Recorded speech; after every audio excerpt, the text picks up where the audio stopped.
on the NOLA film scene with TJ Plato. I'm TJ. And as always, I'm Plato. Hey, we're here with Tavond. Tavond, Yes. let me try again with some English. Tell us a little bit about yourself. Well, yeah, I'm Tavond Francis. I am an actor. I've been doing it seriously, been doing acting for about 5 years, coming up on 5 years now. Yeah, I'm a college dropout. I am a former college athlete. And yeah, as of now, I am a screen printer and trying to chase my dreams of being an actor. Excellent. Nice. What was your sport? I played football. Yeah, played football. That's what I thought. Now, now when you lean back, I can see the football on your shirt. Oh, yeah. This Kent State and was where one of my best friends went to school. So I always try to represent all my friends and whenever I get a chance. So yeah, football Yeah. players, represent football players and all that good stuff. Nice. I was in the band. I wish I can play a musical instrument. That's like one of my dreams. That's such a talent that I do not possess, but I wish I did. It's it's to be musically inclined is such a blessing. It's amazing. I wish I had that talent. I wish I had your physicality. I struggle with the beach ball. I mean, my weight, but it's all good. I'm not a college athlete anymore, so I'm struggling myself. So though you're not alone in that. I Yeah, promise. I'm not a high school musician either, so we're all good. We're all good. That's perfect. We seem to only talk about this, but Tavon, I believe we met in the circle exercise. Yeah. I met both of y'all in the circle exercise. That's right. Yeah. Jim needs to sponsor us because that's all we talk about. I know. I think we've That's amazing. Yeah. we promoted him a few episodes now. In fact, I think you and I did a scene together, right?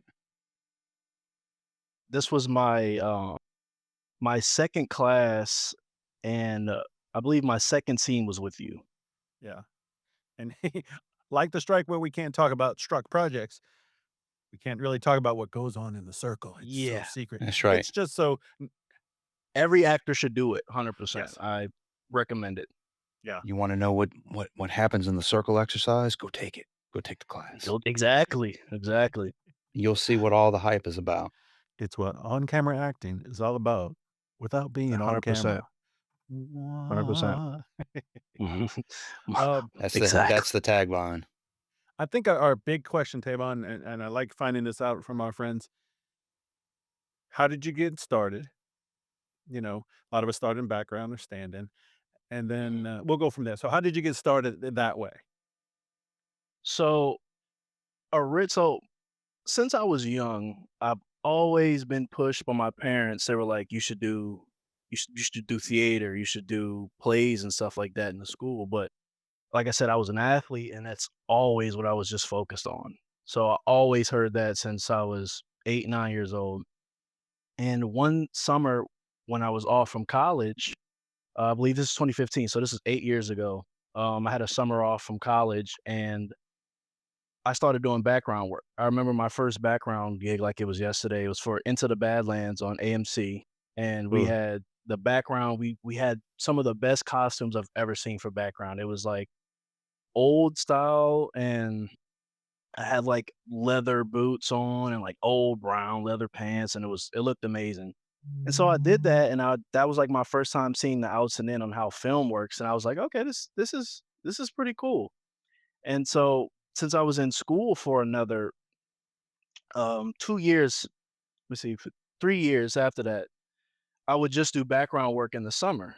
But once I officially left college, I was like, okay, I don't know what I'm gonna do. And I was just kind of like, for those few months, that first months out of school, I was lost. I was like, I don't know what I'm gonna do. And sure enough, my sister, she's been acting and modeling longer than I, and she's my baby sister. And it honestly, she's amazing, and she's like I said, she's been doing it longer than me. And the woman who is part like she's like a family friend, she's an actress and she's like a coach. she saw me and she was like, "Hey, you have a unique look. Have you ever thought about acting?" And I was like, "I mean, yeah, but not really." And honestly, that is pretty much how it started right there.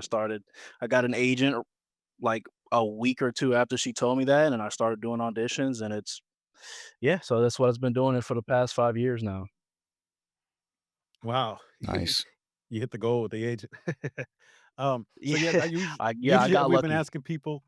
we've been asking people, "Oh, what inspired you to make the jump from background to into trying for those speaking parts?" You're like, "I'm just gonna do it." Ye like I said, I had really never really even thought about it until it was brought to me, and I was like, "Oh, like, this is" it seems unattainable if you don't know better. Mhm. So looking at it, like I said, I woulda never thought just doing background work, like, "Oh, this is cool, like, this is" but yeah, once I got an agent, and then that's when I was able to, start auditioning and really see the ins and out on how the industry works. That's where it's like, whoa, like it's totally different from background work though, 100%. Totally, Yeah, totally. it really is. Same for me. I didn't think I was doing background and I didn't think that it was attainable. I didn't think it was something I could do.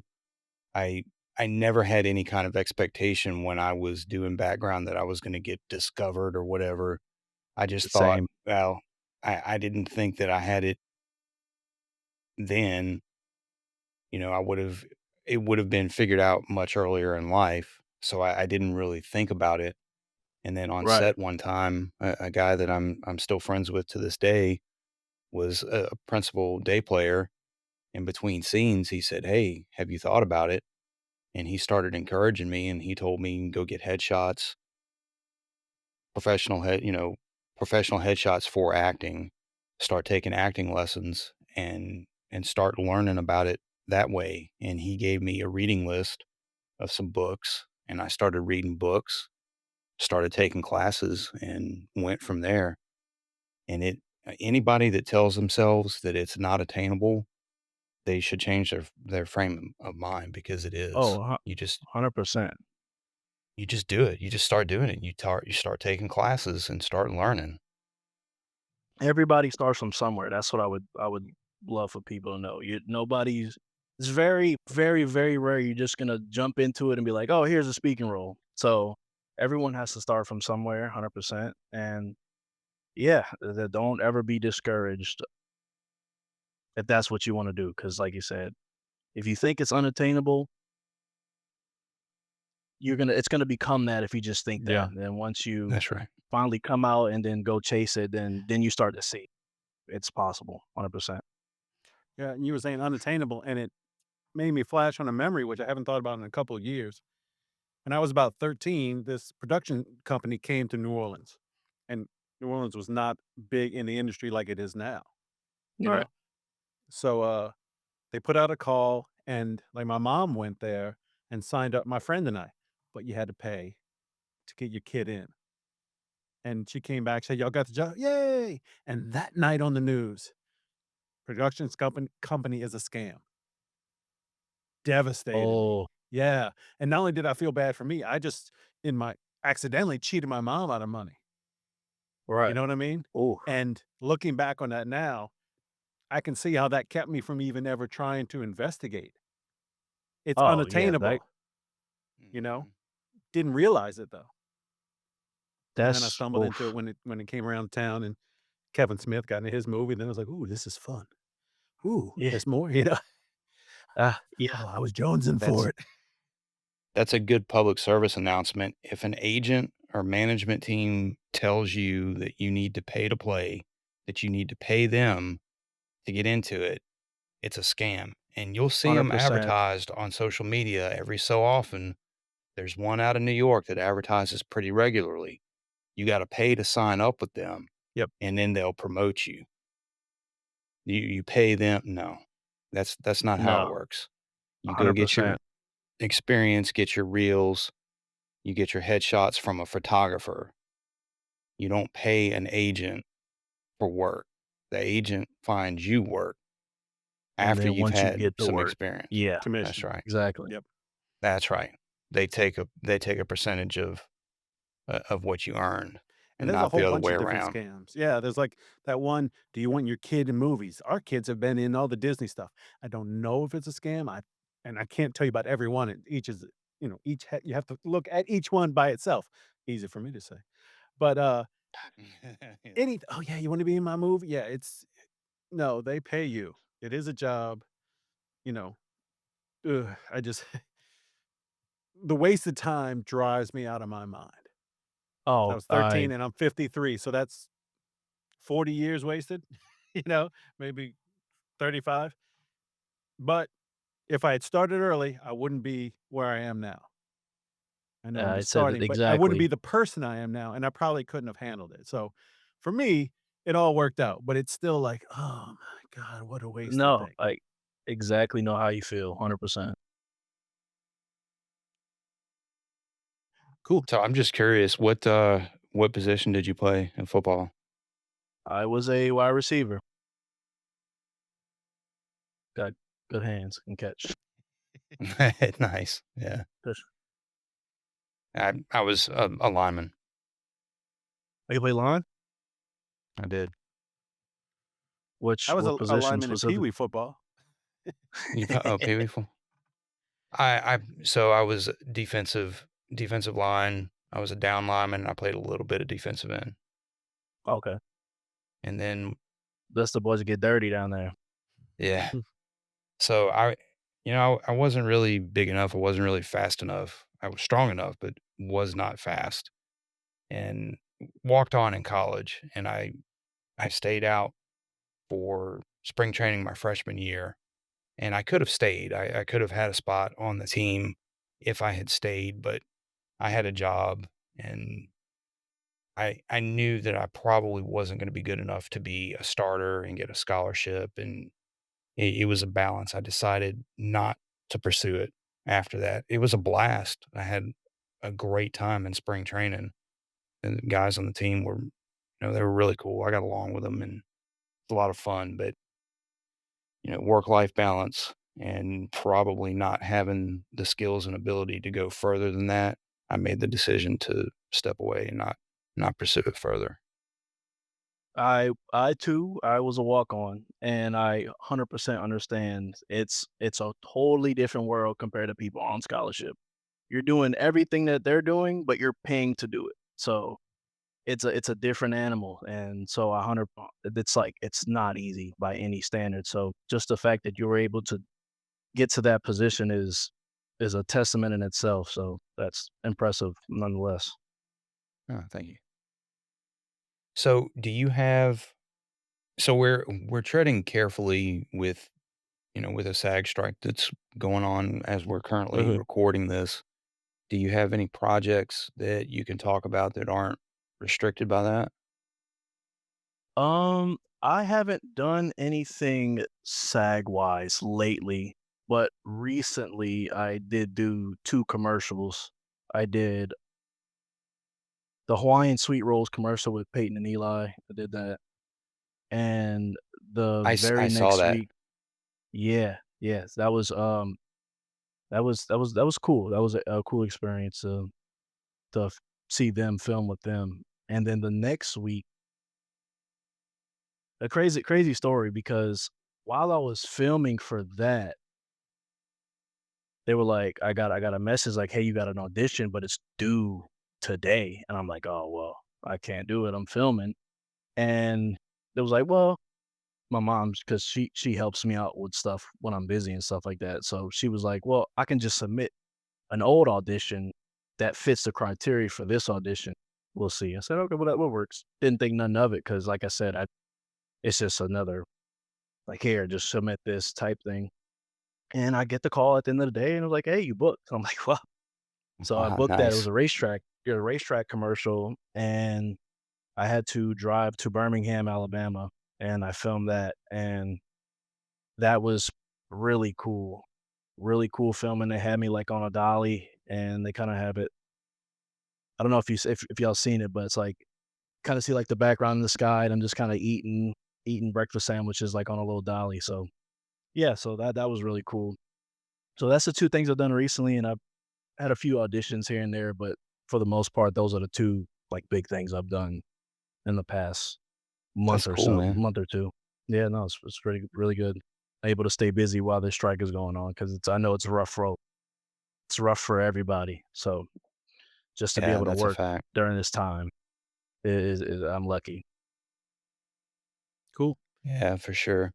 I actually met Eli once. No, Peyton. I met Peyton once back in the early days when I was still in the military. Early on, I had a side job working security. We worked events, sporting events, nightclubs, some personal protection. And back then, he was playing for the Colts, and I was in San Diego, so I worked on the field. And a friend of mine's older brother was there was a whole bunch of Navy guys that worked there. His older brother was one of the supervisors. He was kinda high up in the company, and he gave me a cush detail. My job was to guard the instant replay machine, and I only had to really do anything if there was a replay. I had to keep the press back if the ref had to get into the machine and look at it. Everybody else had to stand and face the crowd and watch. They couldn't watch the game. I could watch the game. I could watch the crowd. I had a little bit of freedom to move around. But the second part of that job, I had to escort the visiting coach off the field. Me and one other guy had to escort him off the field to the locker room to help keep press or anybody back if he didn't want to stop and talk to anybody. So it was Mora, Jim Mora, Mm. Oh, Jim right? Moore, okay. He used to be the Saints coach, right? Mhm. So he was the coach at the time. I escorted him off and just inside the locker room, and I turned around to come back out, and I ran smack into I think he was number 18. Like Yeah. the middle of his shoulder pads hit me right in the face. And he stopped and looked down. He's like, "Oh, sorry, bud." And he patted me on the shoulder and went about his way. Yeah, that's crazy. Yeah. Super nice. So, "Sorry, bud." yeah. No, he's tall and he's a nice guy. So, but yeah, no, I didn't know you served you were in the Navy? Yeah, I started in the Navy, then I switched to the Coast Guard. Okay, okay. Well, thank you for your service. Yeah. My dad's a Navy veteran as well. So, and he's Nice. been stationed in San Diego before. So, once I heard San Diego and Navy, it totally made sense. Yeah. Nice. Well, thank your dad for his service. Thank you. I appreciate that. David, I was sitting here thinking of a question Mhm. in the in your learning of acting. What would you tell someone, either A, who's never done what we do, or is just starting? What is like one of the keys to breaking down a script, or something that you Ooh, found that was such a enlightening moment? You were like, oh, that when you share this with them, it'll just blow their minds. ooh, that's a good question. Let me think. Nope, you got to do it. No, I'm just kidding. It's No thinking. No thinking. it's not improv, So, Brian. I'll use an example for me that helped me is my biggest audition I've ever had. I still think about it to this day. It was since it's long past, I can talk about it. But I auditioned for Outer Banks on Netflix, and Yeah. it was a lot of dialogue. And for me, my biggest thing was one, get in the character, learning as much as I can about the character in that and what they give me. And also, this had a lot of important little details on how to deliver the line per se. And so, what I would do is deliver, like, record myself delivering that line and do it different ways. And for me, I would take in what I felt was best for me. And I feel like once you recite it and you hear yourself reciting it over and over again, for me, that helped me out a lot. So that's like my biggest thing when it comes to breaking down a script for me. But also, I've learned a lot from Jim as well. I like what he said when, like, his biggest thing is you're not playing a character. This is you in an alternate universe or another universe. And when you really put your feet in that character and you become that character, I feel like it's easier.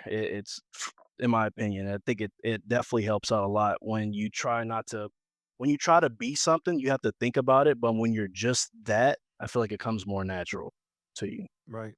Yeah. Yeah, And that's all in the for prep sure. work, building your Oh, yeah, history, 100%. thinking about it for like doing homework, which I always hated. Yeah, exactly. Getting that That's minutia. exactly how I attack it.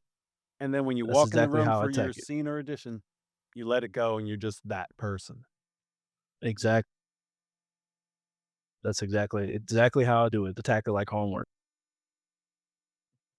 A saying about that that always kind of stuck with me is from Meisner, acting is living truthfully under imaginary circumstances. And you just Yeah, have to find I your love own it. truth in that your your own truth in that particular scene, whatever that scene is about. You it's not difficult to come up with something relatable to pretty much any kind of character. Everybody's Exactly. experienced some kind of trauma, everybody's experienced some Mhm. kind of joy, some kind of sadness. You just have to find something that fits that and find your truth in that. Imagine yourself in that person's shoes. Yeah, and that helps me a lot when haven't had to do many, like, super emotional or, like, sad roles, but just like you said, using stuff from my past that I've been through helped me put out a audition for a more serious and more, like, sad role, and that really did help me, just like you said, using stuff that happened to me in my life that I went through and putting it out as that person for that audition definitely helped me. Yeah. So have you done or thought about doing any kind of stunt work? We need to take a quick break to pay the bills. Have you been injured through someone else's negligence? New Orleans-based actor Jana McCaffrey has been practicing law in Louisiana since 1999, specializing in personal injury since 2008. Jana takes helping others very seriously, so if you've been injured, she's offering a free consultation and a reduced fee to fellow members of the Louisiana film industry. She's committed to helping the injured, and she will handle your case with professionalism and determination from start to finish. Information in the description below. Now let's get back to the episode.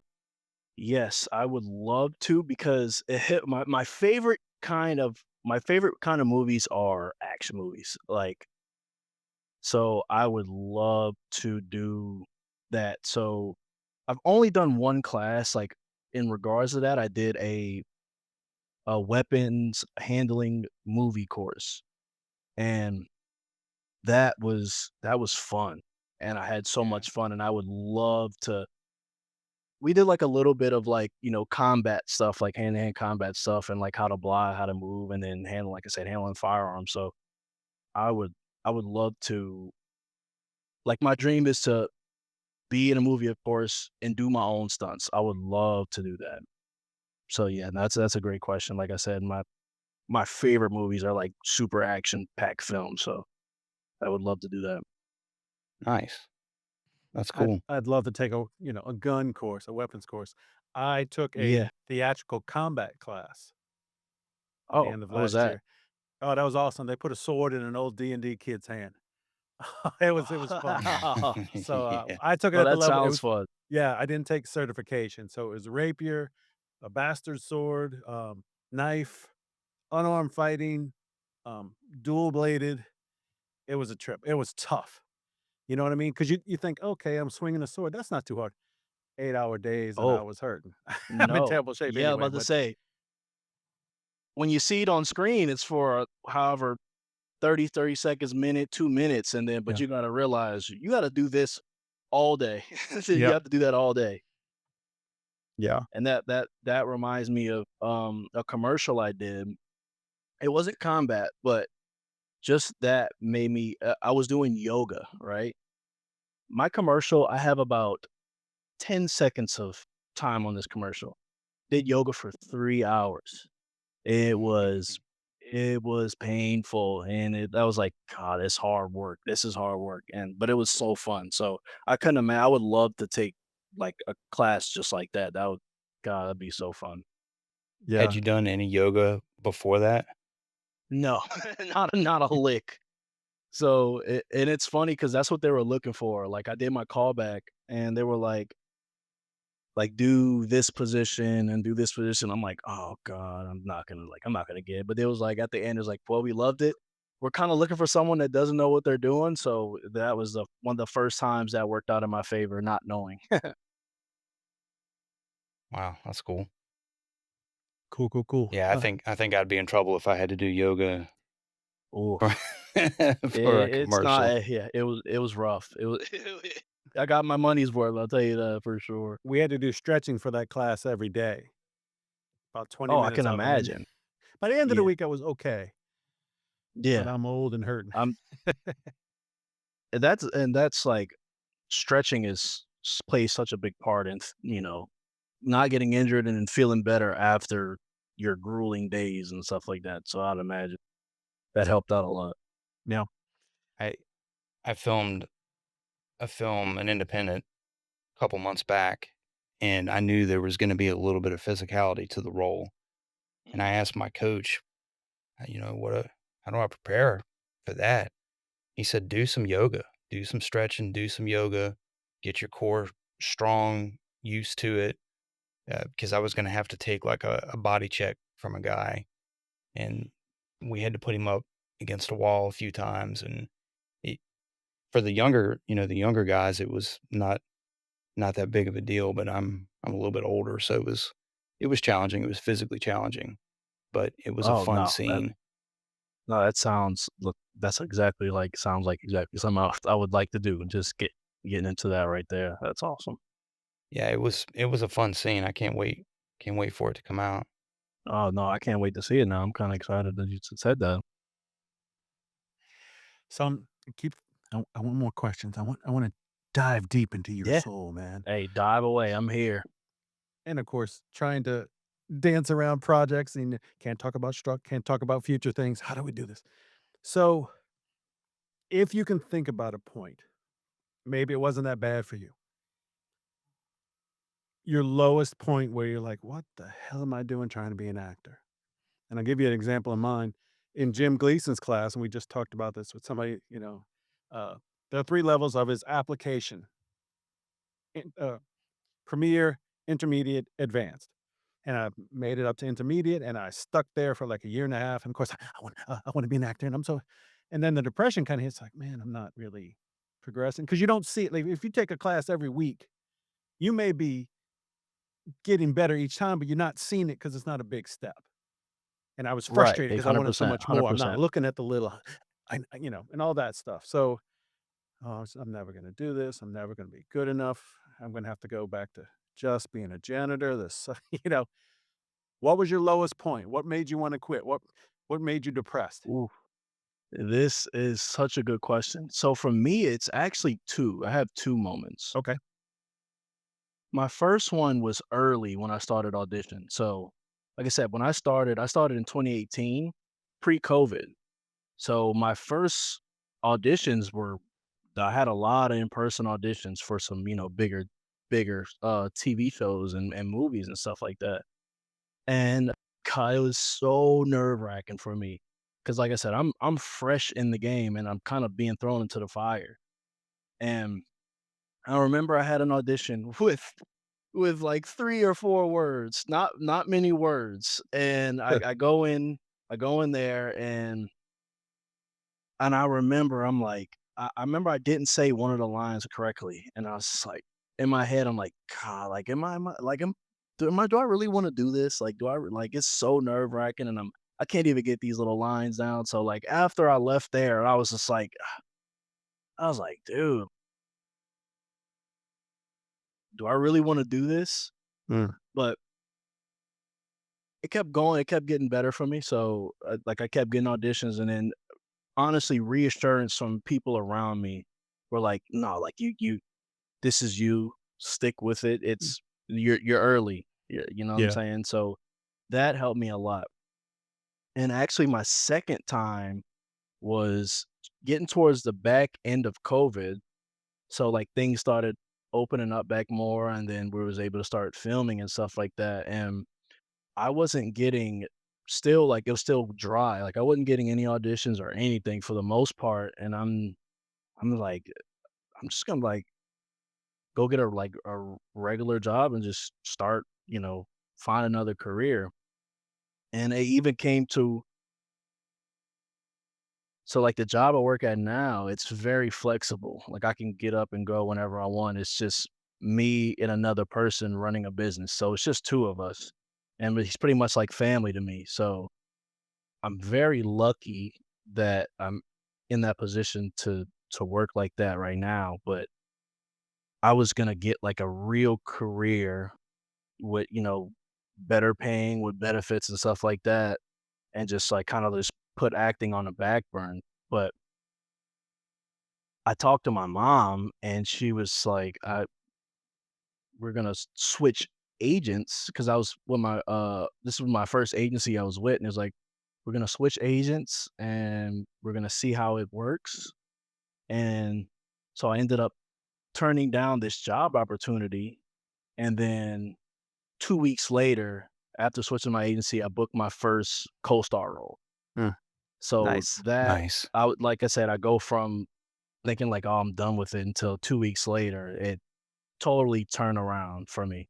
So those 2 were were the roughest moments for me, and honestly, just having that reassurance from other people is honestly what got me through it, to be honest. Because if it was just being by myself, I probably would've just been like, "Oh, whatever, like, I'm done."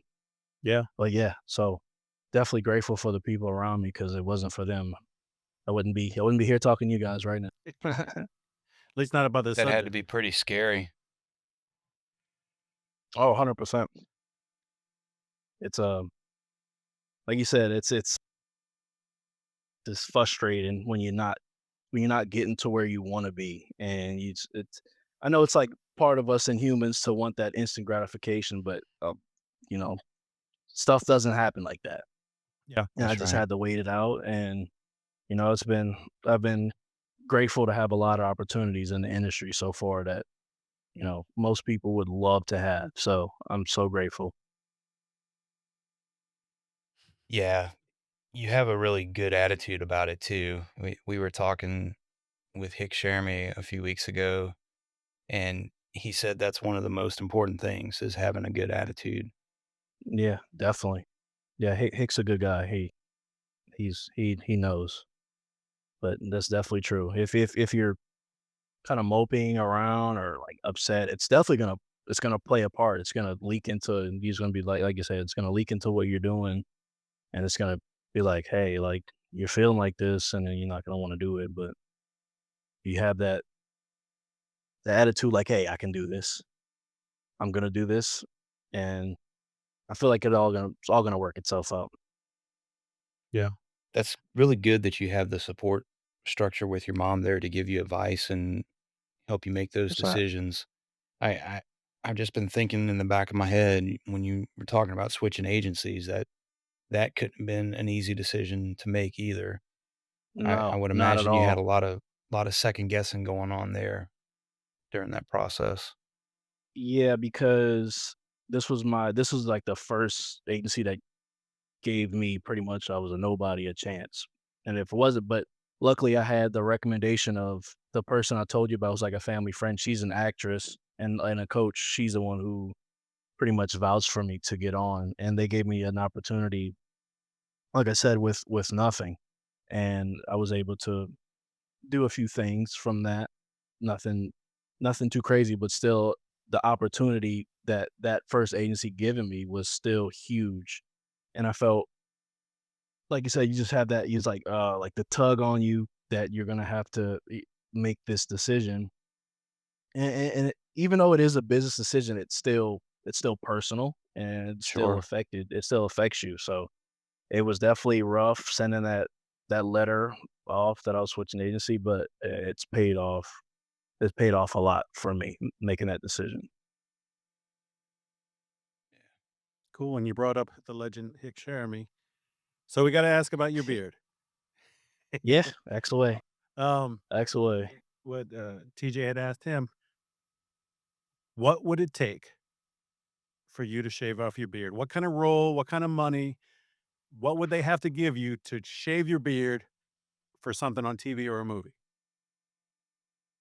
If it's a honestly, for me, if it's a speaking role of any kind, it can go. Honestly, I'll do it just for the love of the art. I would do it. And it's funny enough that racetrack commercial, they were like, "Hey, like, would you trim your beard?" And I'm like, "Yeah, what does trimming entail?" Because the pay was good. So I was like, at that point, I'm like, yeah, I'll definitely consider it. But luckily, all they asked for was a trim. But as far as a role, yeah, if you want me to speak and you want this going, it's going. I can always throw it back. And I haven't like mine's not as long as TJ, so I don't feel like I have as invested in as much as he has or Hick has. So I Yeah. feel like it'll be a lot easier for me to let mine go as opposed if I had like a luscious one like those guys. Yeah. But yeah, that'll be wouldn't take that much, but it'll still take a little bit, like a little bit of wiggling for me Yeah. to You, get you rid of it. need a little green or a good juicy roll. You got to be careful when they say trim. I did background. I know, right? So I walked in Just a little off the top. I had Right. COVID for Christmas in 2021. Yay. And then I just didn't feel like shaving. I was out for 3 weeks, you know? And then after that I got a role on this show, working background. And then so it was my first time walking in with hair because I had always been completely bald and completely beardless. So I'm walking in, I walk up to makeup and no, the hair is like, okay, what do I do? She goes, go to makeup. I was like, all right. And she goes, what can we do with it? I said, well, I don't want to lose it all, just a little trim, but I didn't specify. I sit down in the chair and I'm not facing the mirror. The mirror is this way. And if you picture the clippers, you would go up and down with them. Well, they were coming at me with the blade. So I'm like, and I really hadn't shaved before. And I pictured, when these hairs start getting curly and crazy, I thought they're like just neatening it. Wow, that's amazing what they're doing. And then they turn me toward the camera. I mean, towards the mirror, excuse me. And all of this is gone.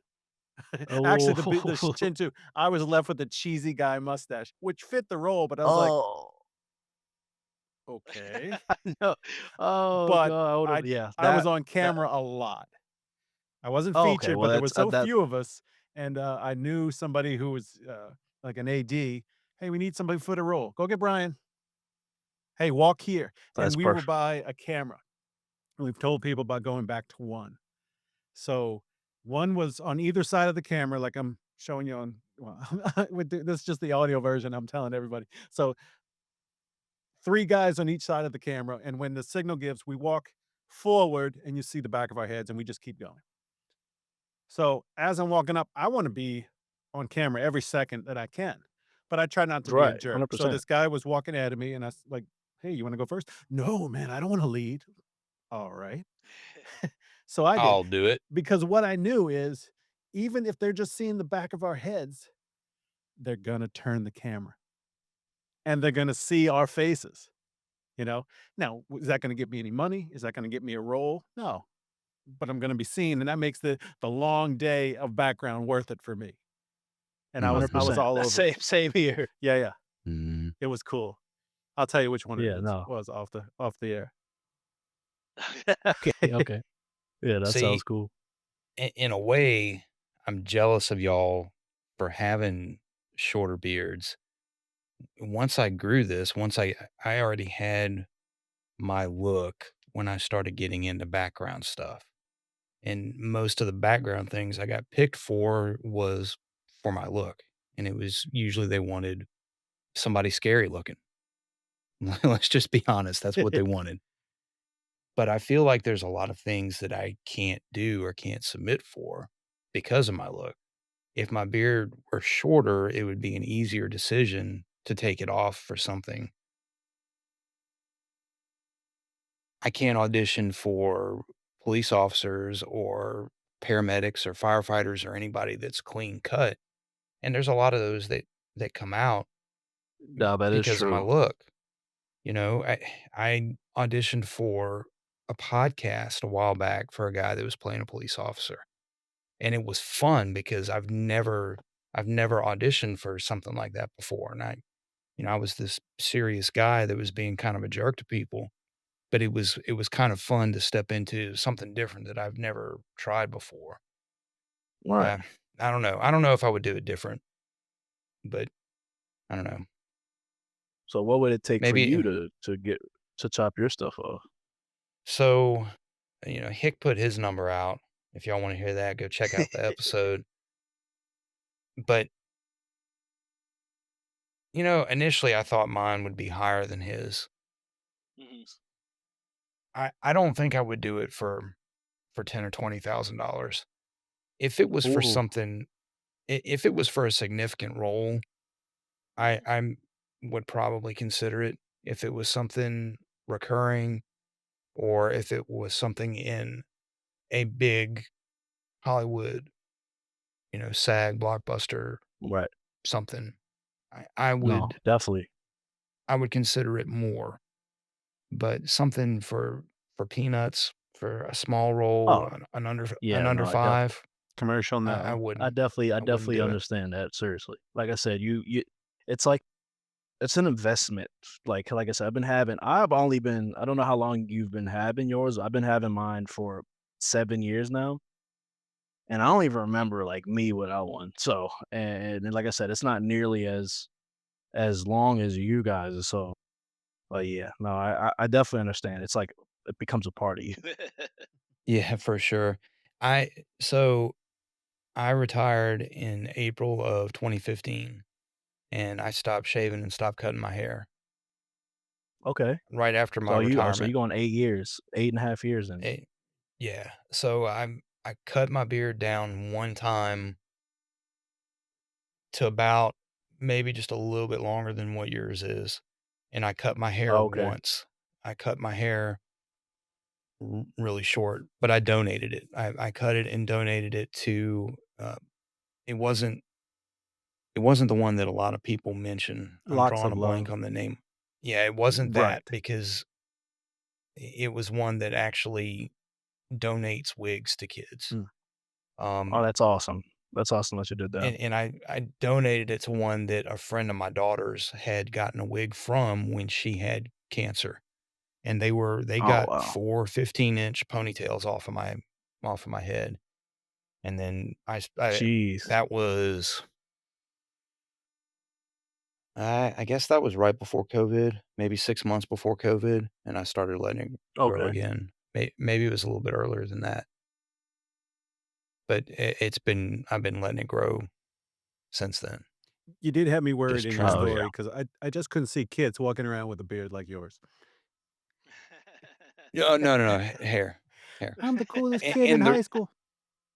and the reason I cut the hair then, I wanted to cut it and donate it before I started getting too much more gray hair in my head because they won't take the gray hair because it Yeah, won't hold the dye.